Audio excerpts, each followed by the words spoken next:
ஓம் சக்தி. நான் உங்கள் ஓம் சக்தி அமுதா பேசுகிறேன். வணக்கம்.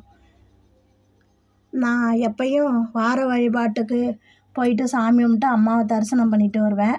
அப்போ ஒரு ஞாயிற்றுக்கிழமை அம்மாவை தரிசனம் பண்ணிட்டு வரும்போது எங்கள் ஒய்ஃபுக்கு உடம்பு சரியில்லை, சத்தி நீங்கள் வந்து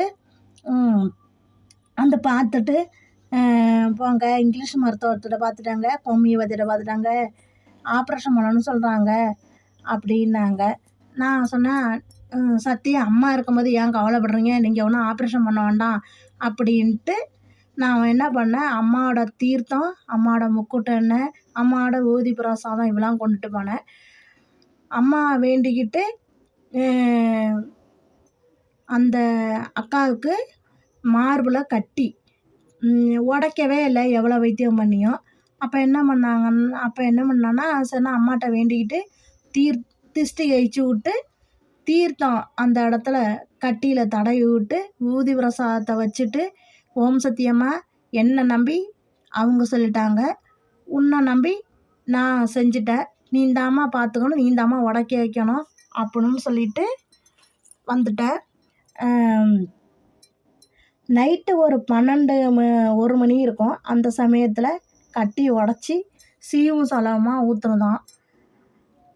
அப்போ சீவு சலமாக ஊற்றினோன்னே நைட்டு கொண்டு போய் டாக்டர்கிட்ட சுத்தம் பண்ணிவிட்டு எனக்கு அடுத்த நாள் காலையில் கால் பண்ணி சொன்னாங்க, இதே மாதிரியே சத்தி என் ஒய்ஃபுக்கு கட்டி உடச்சிக்கிட்டு டாக்டரால் முடியாதது கூட உங்கள் ஓம் சக்தி அம்மா தீர்த்தம் அந்த ஊதி பிரசாதத்தினாலையும் சரியாக போயிட்டு, நன்றி ஓம் சக்தி அம்மா அப்படின்னாங்க.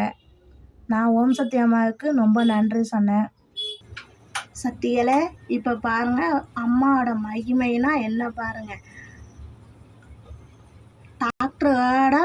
டாக்டரால் கூட முடியாத கட்டிய அம்மாவோட தீர்த்தத்தாலையும் ஊதி பிரசாதத்தாலையும் உடச்சிருக்கு. சக்திகள் அனைவரும் மருவத்தூர் போகும்போதும் சரி, இல்லை பக்கத்தில் இருக்கிற மன்றத்துக்கு வழிபாட்டுக்கு வாரம் செல்லும் போதும் சரி, தீர்த்தம் கண்டிப்பாக நம்ம வீட்டில் வைத்து, ஏதோ நம்மளுக்கு உடல்நிலை சரியில்லை என்றால் சாப்பிடுங்க, சரியாயிடும். ஓம் சக்தி. ஓம் சக்தி என்றால் ஓடோடி வருவாய், பராசக்தி என்றால் பறந்தோடி வருவாய், அம்மா தாயே அருள் புரிவாய. ஓம் சக்தி, பராசக்தி.